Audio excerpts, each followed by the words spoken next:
Ya, assalamualaikum warahmatullahi wabarakatuh. Waalaikumsalam warahmatullahi wabarakatuh. Pertama-tama kami panjatkan puji syukur alhamdulillah bahwasanya pada malam hari ini kita bertemu lagi dalam acara yaitu melanjutkan kelas yang kemarin tertunda.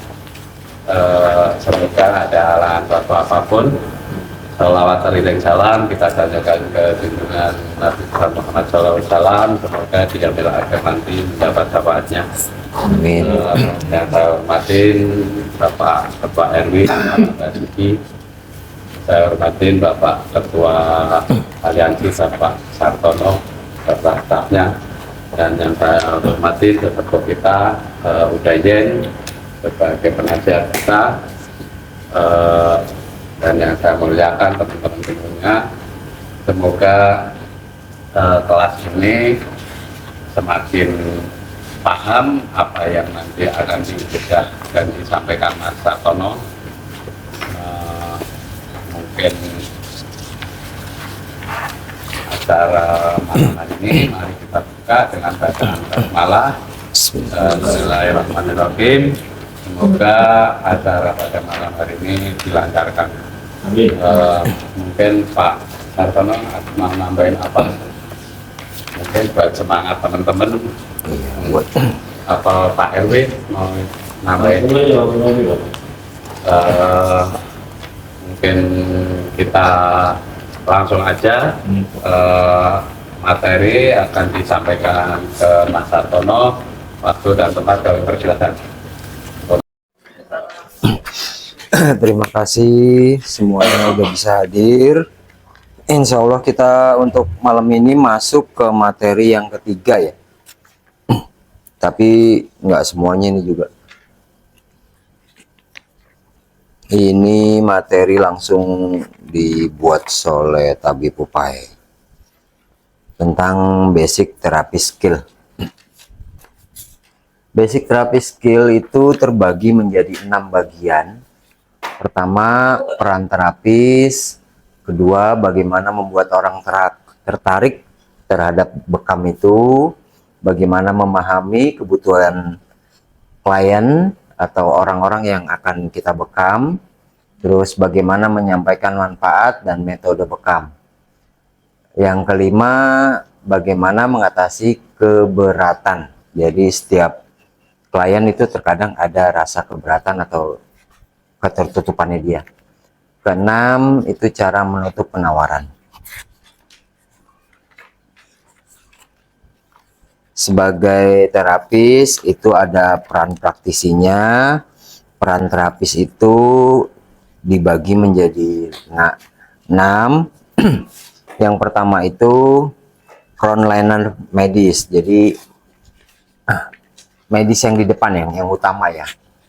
Terus kita juga sebagai salesperson, surveyor atau konsultan, marketing atau kesehatan. Terus kita juga sebagai motor organisasi kita sendiri. Lanjut Bung. Nah, kalau dibilang klien itu terbagi menjadi 3. Itu terdapat problem solver, sumber informasi, dan profit. Dari situ kita melakukan terapis, kemudian misalnya meningkatkan langsung ke tahap bekam ya, meningkatkan rating jasa, informasi warga, profit atau persen, contoh kemandirian. Keberadaan praktisi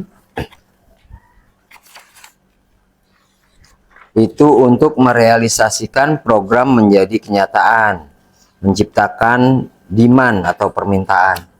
Jadi sebagai terapis juga kita menciptakan demand, itu lalu merealisasikan program yang akan kita jalani menjadi kenyataan.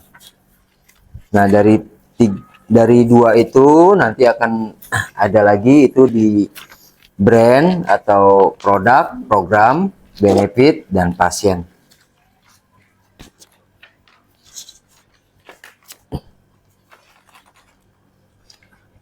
Terapis berperan penting untuk mendidik orang lain untuk menjadi lebih berpengetahuan, lebih sehat, dan beriman. Terapis andil dalam mencerdaskan dan menyehatkan bangsa, ilmunya berguna oleh manusia, ikhlas hatinya, disukai oleh Allah. Terapis harus punya rasa percaya diri. Yang pertama itu percaya diri. Pada diri seorang terapis itu yang paling utama itu percaya diri pada diri sendiri. Terus kedua, metode program yang ditawarkan yang sedang kita ajarkan atau kita pelajari sekarang. Ketiga itu organisasi, dan kita ada organisasinya sendiri. Di situ sekelumit ya untuk sebagai peran terapis. Lalu program yang selanjutnya itu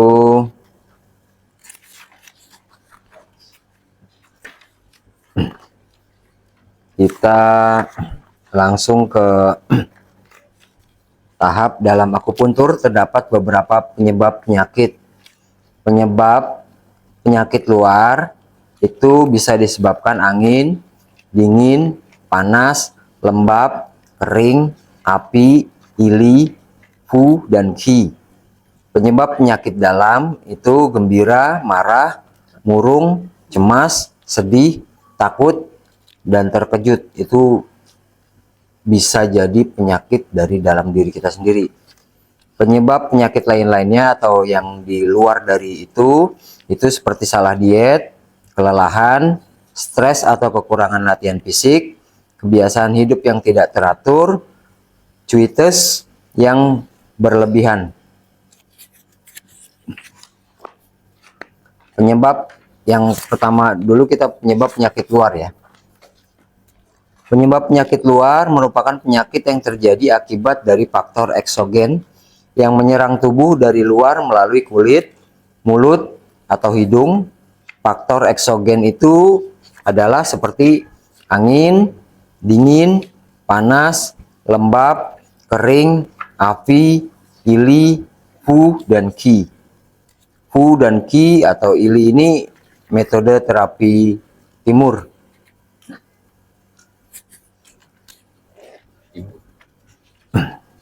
Kita bahas untuk yang penyebab penyakit luar tentang angin. Angin merupakan qi yang banyak terdapat pada musim semi, tapi bisa terdapat pada musim lainnya. Mudah menyerang tubuh ketika berkeringat atau dalam keadaan tidur, merupakan faktor eksogen primer. Karena dingin, lembab, kering, dan panas semuanya tergantung pada angin. Bersifat yang pantogen atau yang utama ya. Ditandai oleh penyebaran ke atas dan keluar, angin di dalam bertiup kuat, dan ditandai oleh perubahan cepat. Angin ditandai oleh gerakan yang menetap. Jadi tidak setiap badan itu punya angin yang beda-beda. Terus kita bahas masalah dingin. Dingin merupakan qi yang terdapat pada musim dingin. Pakaian tipis terpapar terhadap dingin setelah berkeringat, kehujanan, dan mengarungi air di musim dingin dapat menimbulkan serangan dingin patogen bersifat yin patogen yang ditandai oleh kontraksi dan stagnasi. Tadi yang, angin itu yang, dingin itu yin. Lalu kita bahas untuk panas. Panas merupakan qi yang terdapat pada musim panas dan terdapat pada musim itu sendiri. Ditimbulkan oleh suhu yang sangat tinggi, terpapar panas berlebih pada waktu bekerja, berdiam atau bekerja terlalu lama di tempat yang berventilasi buruk, merupakan faktor patogen yang dibentuk dari api, ditandai oleh penyebaran ke arah atas dan mengkonsumsi cairan tubuh. Terdapat gejala defisiensi qi karena musim panas sering ditandai oleh kelembapan tinggi, panas patogen sering pula bergabung dengan lembab patogen bersifat yang. Jadi misalnya kalau kita ada di satu ruangan yang sangat tertutup, pengap, dan itu akan berefek ke tubuh kita, akan mengeluarkan cairan yang banyak dan itu bersifat yang atau panas. Lalu selanjutnya lembab. Lembab terdapat pada akhir musim panas. Masa antara musim panas dan musim gugur ditimbulkan karena tinggal di daerah atau keadaan lembab, memakai pakaian lembab karena keringat atau hujan, sering terpapar terhadap air, dan masa hujan yang berkepanjangan ditandai oleh berat dan kental, ditandai juga oleh kekentalan dan stagnasi merupakan faktor yin, patogen yang dapat melemahkan yang dan mudah menyumbat aliran. Jadi yin itu kalau terlalu besar akan melemahkan yang. Makanya di dalam tubuh harus tetap yin dan yangnya stabil atau seimbang. Lalu kering. Kering merupakan qi yang banyak terdapat pada musim panas, mengkonsumsi cairan tubuh dan menyebabkan kekeringan pada hidung dan tenggorokan, mulut kering dengan haus, kulit pecah-pecah, rambut tubuh kering, konstipasi, dan buang air kecil berkurang, mengganggu fungsi paru-paru yang mempunyai fungsi penyebaran, penurunan, dan pelembapan. Jadi kering ini berpengaruh terhadap fungsi paru. Selanjutnya api. Api yang disebabkan oleh yang qi yang berlebihan sering terdapat pada musim panas, tetapi dapat juga pada musim lain. Api, hangat, dan panas bervariasi dalam derajatnya, merupakan faktor yang patogen, ditandai oleh faktor dan arah ke atas. Api patogen sering mengkonsumsi cairan yin. Serangan api menggerakkan angin ke atas dan menyebabkan gangguan darah, atau jatuhnya disebut kayak semacam darah tinggi, darah rendah, itu termasuk dari gangguan api patogen. Yili. Yili sama dengan penyakit menular, li sama dengan qi yang berbahaya, ili yaitu qi jahat yang berbahaya yang berasal dari udara atau lingkungan yang kotor. Penyakit ini sangat menular sehingga menimbulkan wabah. Selanjutnya untuk fuki. Fuki adalah penyakit yang tersembunyi. Penyakit ini akan muncul jika kondisi tubuh lemah, menimbulkan penderitaan yang lama dan langsung berat, seperti panas dalam yang berat dengan gejala kekeringan. Kalau untuk fuki dan yili, aku juga masih belum begitu paham. Nanti kedepannya kita bahas bareng-bareng kalau andai kata ada pertanyaan.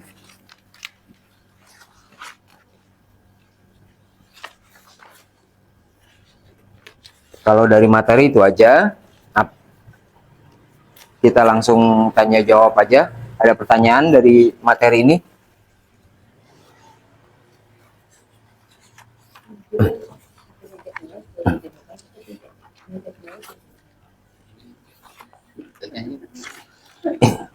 Ayo, yang patogen apa yin patogen?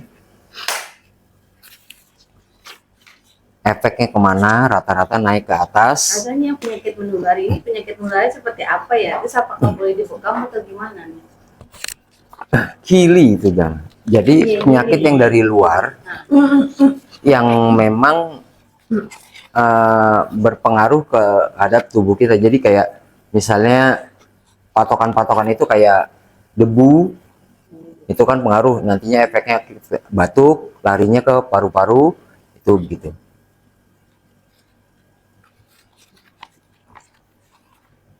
Jadi metode-metode yang dari timur itu kita pelajarin dari sini, yili, fuki, yin, yang ada patogen, yang biasa ada yin patogen atau dingin.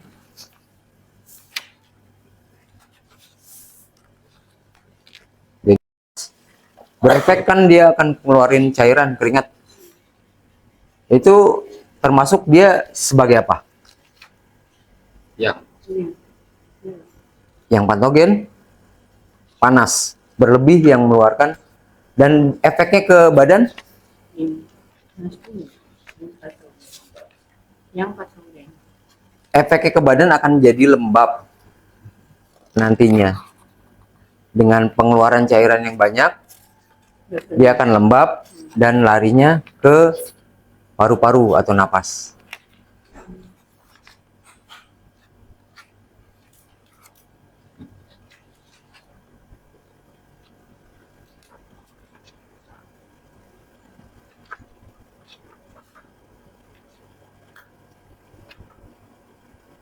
Jadi kalau posisi berkeringat, lembab, itu jatuhnya yin patogen yang dapat melemahkan yang. Yin itu dingin, yang itu panas.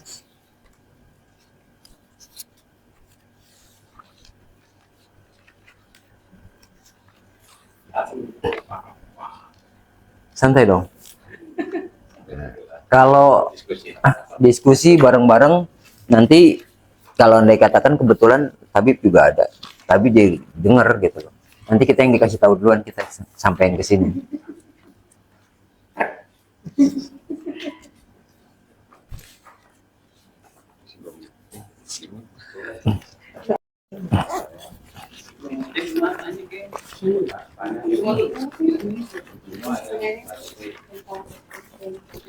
api itu apa, dingin itu apa, biar semua bisa jelas. Ya, nggak apa-apa. Sama-sama belajar di sini semuanya. Kan kita juga ngulas yang kemarin. Ini juga sebetulnya kita juga belum dapetnya full. Masih banyak pertanyaannya. Nggak, untuk pemahaman yin dan yang itu kan, tapi kan dengan sendirinya udah pada paham kan? Yin itu panas, yin itu panas atau dingin? Yang itu dingin atau panas? Yang itu panas. Dingin.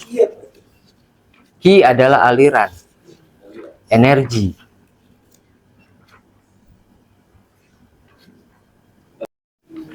Qi adalah aliran atau energi.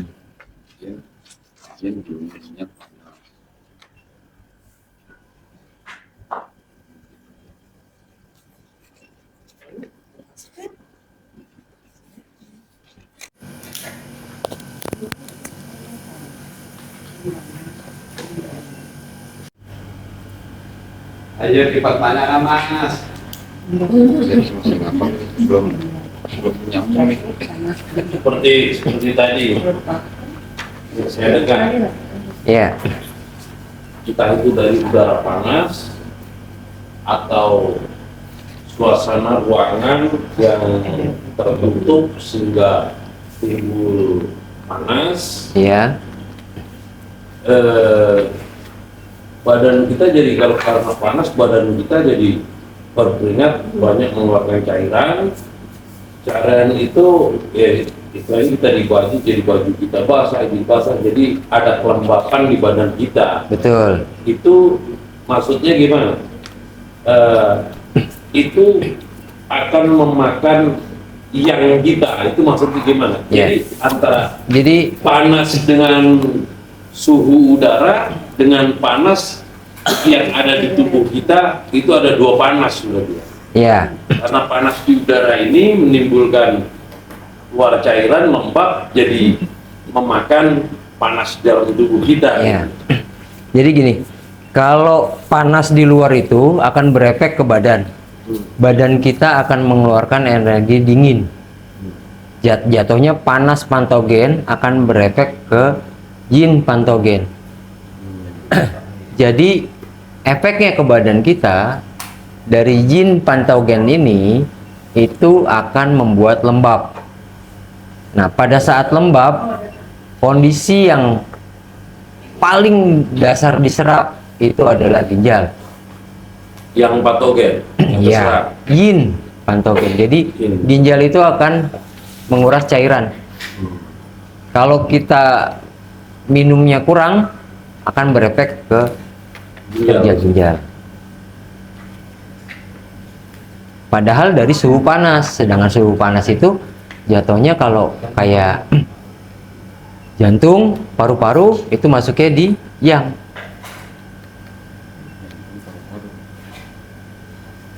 Kan udara.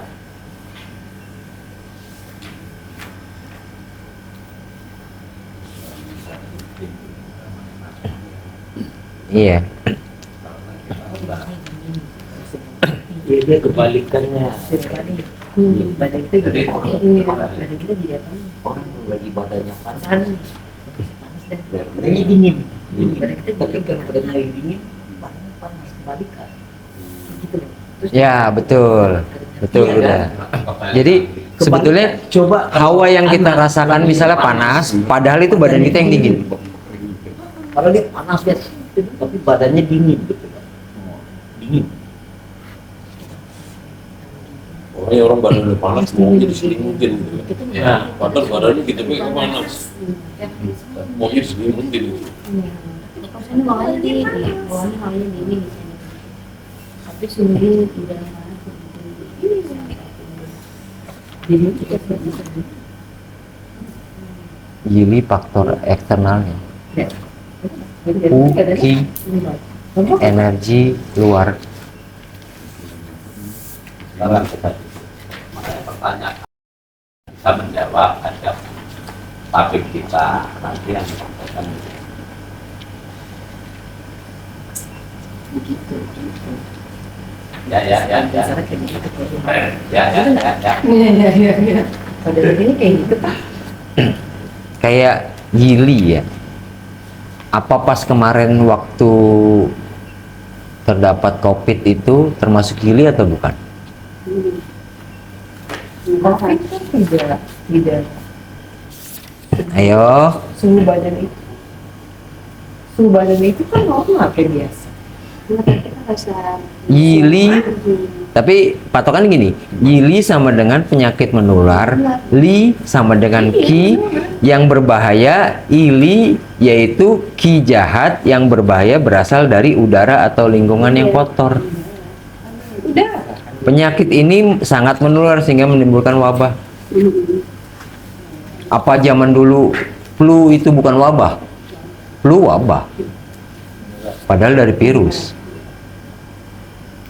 Jadi energi yang jahat yang dari luar yang masuk ke dalam tubuh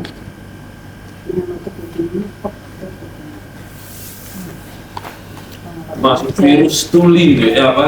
Yili, Gili gitu ya. ya. Li bahaya. bisa pakai kacamata. Silinder, boy, silinder. Silinder ketemu yang mabuk ya.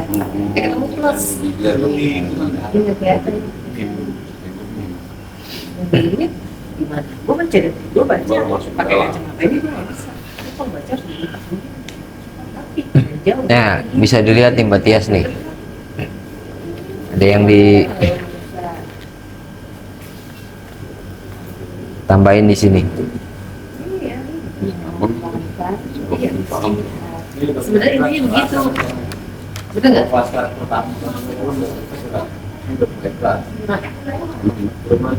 Jadi antara panas dan ini terjadi lembab atau tidak, apakah kering gitu doang kalau intinya. Jadi tubuh yang baik itu tubuh yang bisa seimbang antara dingin dan panas. Pada saat terlalu panas akan berefek ke organ mana, pada saat dingin akan berefek ke organ mana, itu pengaruhnya dari situ.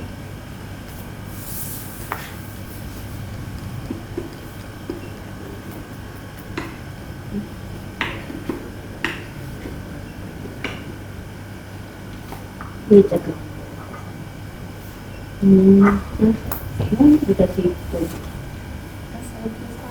Ayo masukkan pertanyaan Mas. Bingungnya di mana bingungnya? Karena masih bingung. Bingung. Itu Belum nyambung. itu belum beda pusing loh. Ntar kalau udah beda pusing, wah pusing lagi ini. Oke, otak gua udah Jadi- nyampe nih.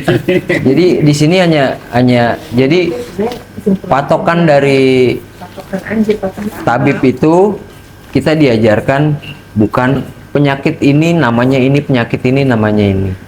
Tapi larinya nanti akan ke arah sindrom. Sindrom panas, dingin. Nah, di situ larinya. Makanya kita pelajarannya di sini jatuhnya di tentang energi atau ki itu. Dari lembab itu efeknya kemana? Nah, nanti tembusnya ke yang tabib kemarin pernah cerita, Gang. Bukan datang, ketinggalan. Dia nggak datang. Nggak datang. kayu, ya kayu, api. Nah, larinya ke situ. Larinya ke situ. Nah, ntar tuh kayu itu apa? Organ apa? Air itu apa? Logam itu apa? Larinya kemana? Dari api masuknya yang kan? Nah, tanah itu apa? Logam apa? Ini kan pelajaran itu terkait. Logam paru, air, ginjal. Udah punya catatan berarti nggak ketinggalan Mbak Cici. Nggak ketinggalan Mas Buden. Makanya saya bingung. Oh, di mana bingung? Juga. Saya udah dijelasin. Tuh, dia bisa tuh dia udah nulis buku banyak bisa lah. Dipahamin dulu, Gang. Deketin Mbak. Ininya. Soalnya yang soalnya udah pada muda-muda sih jadi ya pada kelihatan. Kayu. Ini ya, bacanya tulisannya masih muda-muda ya. Pasti ada yin, di setiap yin pasti ada yang. Dia perlu kita Paham nggak? Bang? Di setiap yin ada yang, di setiap yang ada yin. Makanya gambarnya gitu. Makanya gambarnya gitu kan? Yang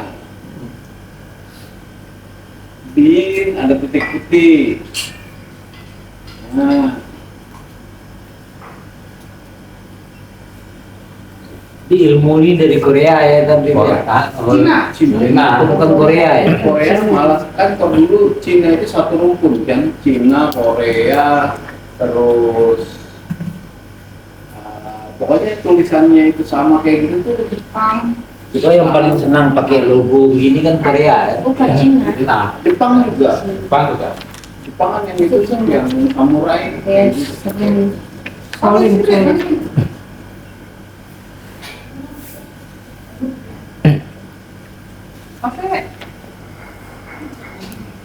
Ini tinggal yang menjelaskan tapi materi ketika ini udah ngerti itu tuh nulis tuh lupa.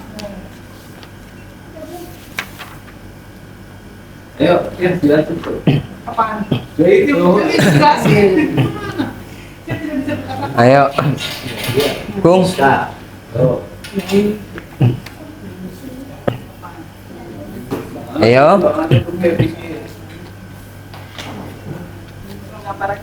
Bisa itu lebih biar kelihatan. Ya tuh, kalau kita kan Pak. Ayo, Kung.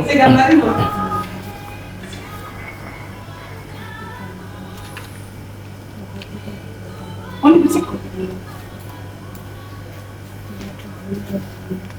Ya lah sana jelasin. Monggo, Kung, sampean. Ayo. Asik belajarnya. Digambar masuk ke Ini maksudnya yin dan yang. Jadi yang tadi aku bilang, di antara yin pasti ada yang, di antara yang pasti ada yin. Jadi pada saat ada panas lebih dingin. kondisi tubuh itu misalnya panas, pasti ada dinginnya.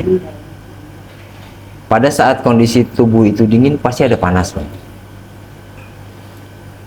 Yang itu putih atau aliran ki, yin itu hitam atau Yili,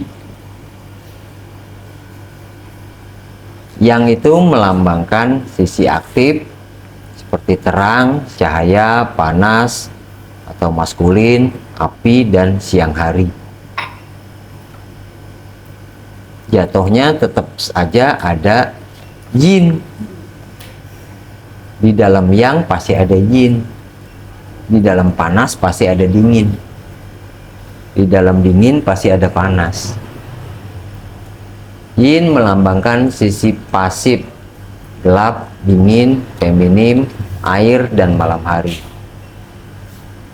Jadi ada organ-organ tubuh yang ada di diri kita yang kerjanya malam ada, yang pagi hari kerjanya ada, yang fokusnya maksudnya yang paling kuat kerjanya.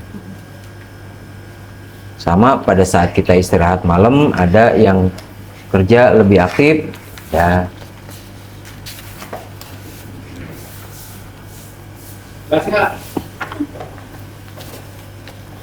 Ayo. Ya dijelasin. Nah, iya. Saya udah gatel dia. gampang tuh. Nah, ini elemen dasar yang tadi dibilang. Kayu, api, tanah, logam, air. Nantinya di bekam itu jatuhnya di terapis multi, jadi holistik. Jadi misalnya tanah yang sakit, apanya yang harus dikurangin, elemen-elemen apa yang harus dikurangin. Sedangkan kayu itu apa, api itu apa, tanah itu apa, logam apa, air itu apa.